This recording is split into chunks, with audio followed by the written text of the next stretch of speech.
Assalamualaikum warahmatullahi wabarakatuh. Waalaikumsalam warahmatullahi wabarakatuh. Bertemu lagi di Arif One Channel. Pada kesempatan kali ini kita akan membahas topik tentang KD titik.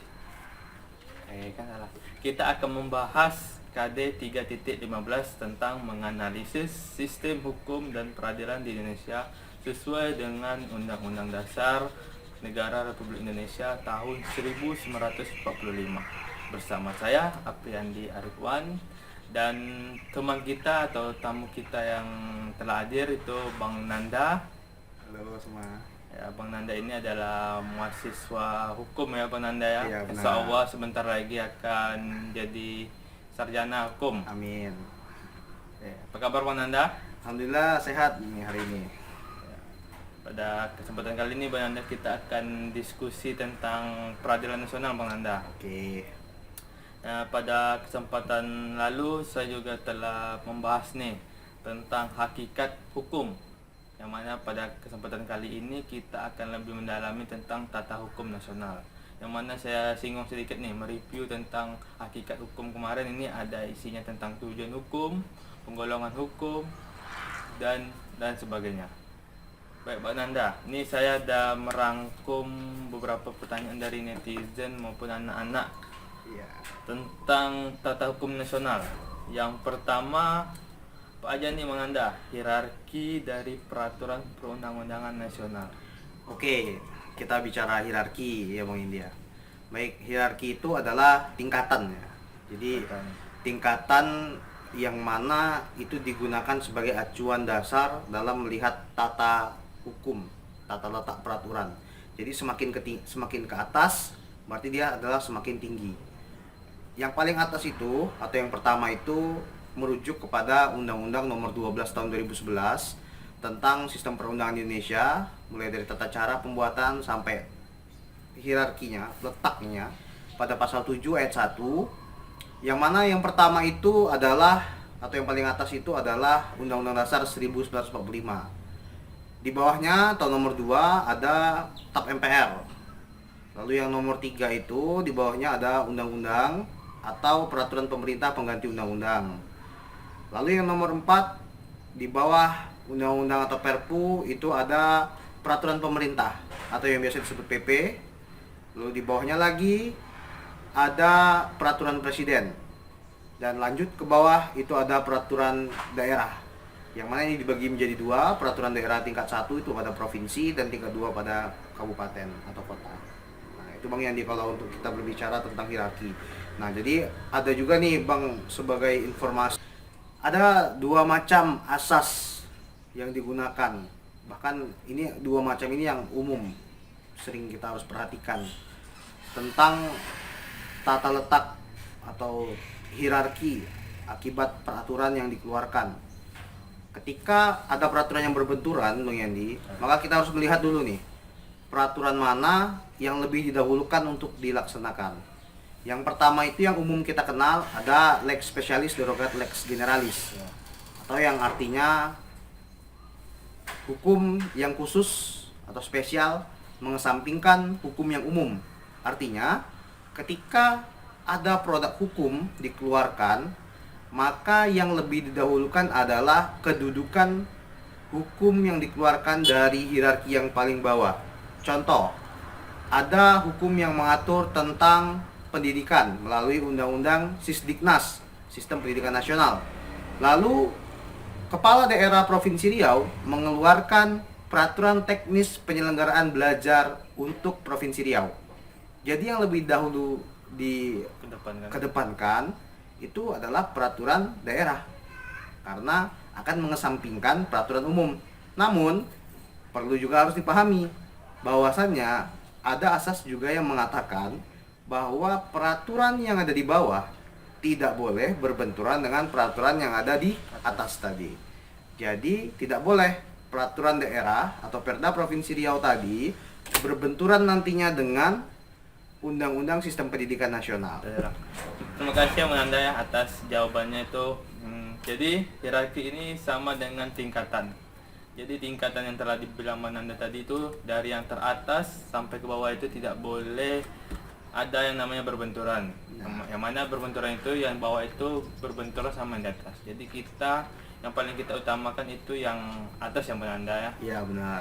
Dan juga yang kedua itu tentang kita juga harus mengedepankan yang khusus baru yang umumnya Bang Nanda ya. Iya benar. Oke, pertanyaan selanjutnya nih Bang Nanda. Ya. Jadi ini pertanyaan kedua nih Bang Nanda. Ya.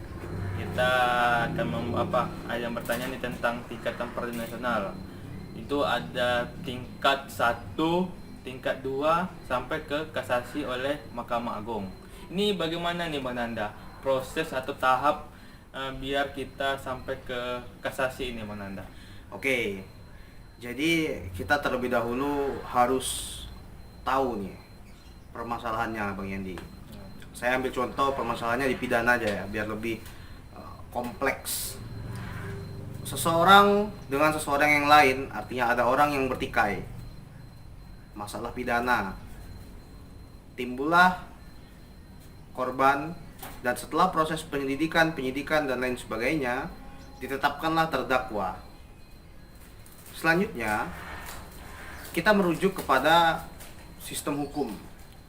Ketika permasalahan ini baru dilakukan proses penegakan hukum, maka dia akan masuk kepada ranah pengadilan pertama, Bang Yandi.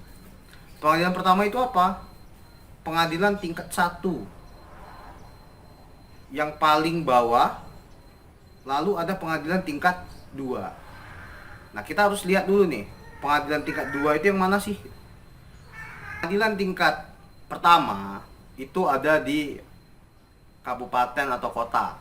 Biasanya disebut dengan pengadilan negeri jika konteksnya adalah, kan kita ambil di pidana ya, di bawah kewenangan Mahkamah Agung. Jadi setelah masuk ke dalam pengadilan tingkat pertama atau pengadilan negeri, maka selanjutnya akan diputus oleh hakim.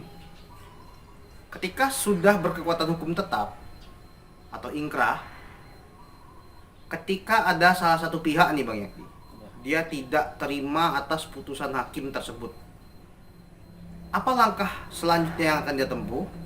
Dia akan menempuh langkah yang disebut dengan banding.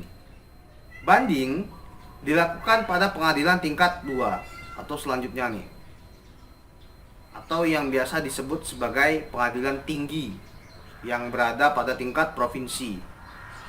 Nah, setelah ada di pengadilan tinggi, diputus oleh hakim kembali dan berkekuatan hukum tetap atau ingkrah, kembali ada salah satu pihak yang dia tidak puas dengan hasil ketetapan tersebut, maka bisa menempuh jalur selanjutnya, yaitu adalah kasasi. Kasasi dilakukan oleh Mahkamah Agung. Bentuk daripada kasasi ini itu merupakan hukum yang mengikat karena tidak ada upaya hukum lain, Bang. Terakhir mana? Upaya hukum terakhir itu adalah kasasi.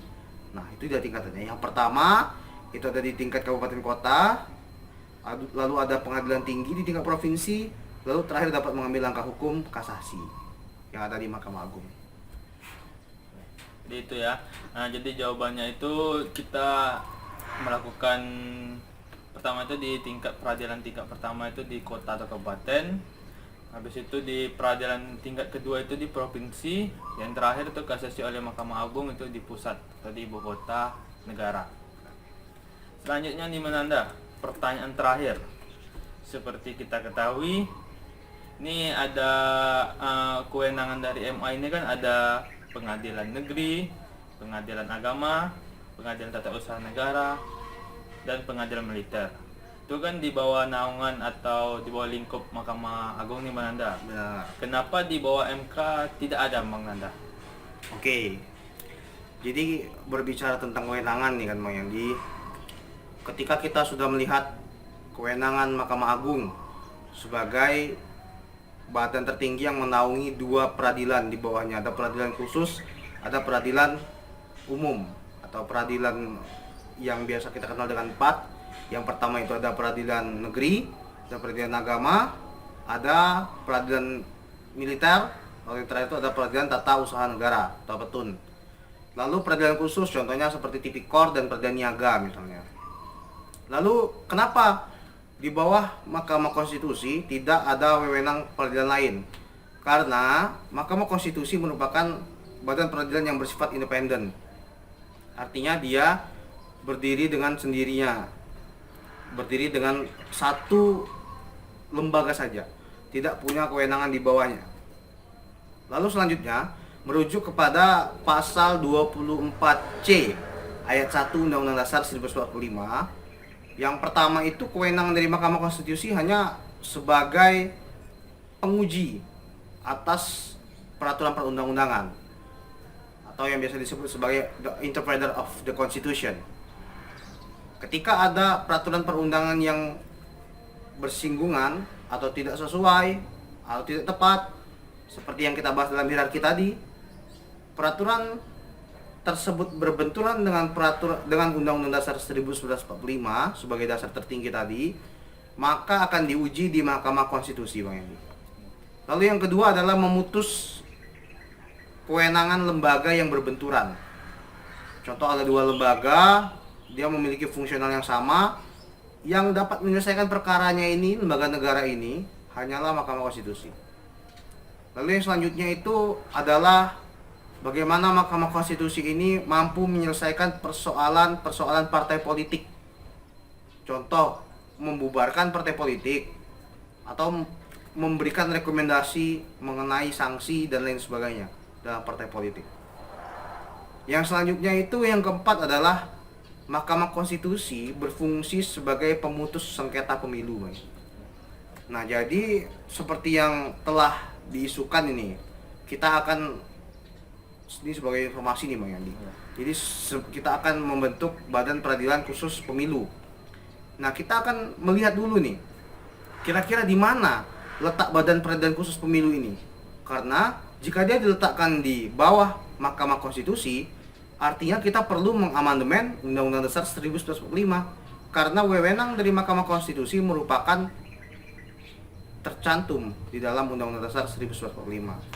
Sedangkan ketika kita akan letakkan di Mahkamah Agung, maka fungsi dari Mahkamah Konstitusi sebagai pemutus sengketa pemilu juga akan dipertanyakan. Karena pasti harus mengamandemen dulu nih Undang-Undang Dasar 1945-nya. Makanya Mahkamah Konstitusi itu saat ini dia masih jomblo nih Bang Yandi. Artinya dia tidak menaungi badan peradilan di bawahnya. Cukup Mahkamah Agung yang menjadi motor utama sebagai pengawal dan penegakan hukum di Indonesia. Itu Bang Yandi. Terima kasih ya Mananda ya atas jawabannya dan waktunya nih pada kesempatan kali ini. Bang Nanda telah menyempatkan waktunya untuk menjawab pertanyaan dari netizen maupun anak-anak yang telah bertanya. Jadi itu dia tadi ya. Jadi Mahkamah Konstitusi itu dia sifatnya independen sesuai dengan Undang-Undang Dasar 1945 ya Mananda ya. Iya. Jadi pertemuan kita bincang-bincang santai pada kali ini sampai di sini. Dengan assalamualaikum warahmatullahi wabarakatuh. Semoga ilmu yang kita berikan pada kesempatan kali ini bisa bermanfaat. Amin ya robbal alamin.